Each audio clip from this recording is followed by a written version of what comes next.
Maggi കൊണ്ട് ഞാൻ ഇടയ്ക്കിടയ്ക്ക് ഉണ്ടാക്കുന്ന ഒരു ഐറ്റം നിങ്ങളെ പരിചയപ്പെടുത്താം.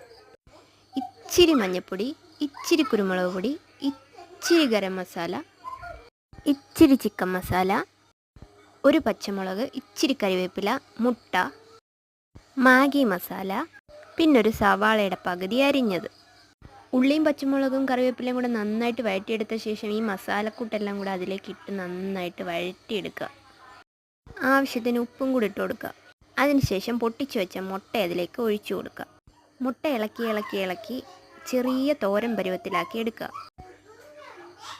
ചേരുവകളൊക്കെ ഇച്ചിരി കൂടുതലിടണമെന്ന് തോന്നുകയാണെങ്കിൽ ഇട്ടോളൂ. വേവിച്ച് വെച്ച മാഗി അതിലേക്ക് ചേർക്കുക. മാഗി മസാല പൊട്ടിച്ച് അതിൻ്റെ മേലേക്ക് ഇടുക. എന്നിട്ടൊന്ന് ഇളക്കിയെടുക്കുക. നല്ല ചൂടോടെ വേണം ഇത് കഴിക്കാൻ. മുട്ട പുഴുങ്ങി പൊടിച്ചിട്ടാലും അടിപൊളിയാണ് കേട്ടോ. അപ്പം ബൈ.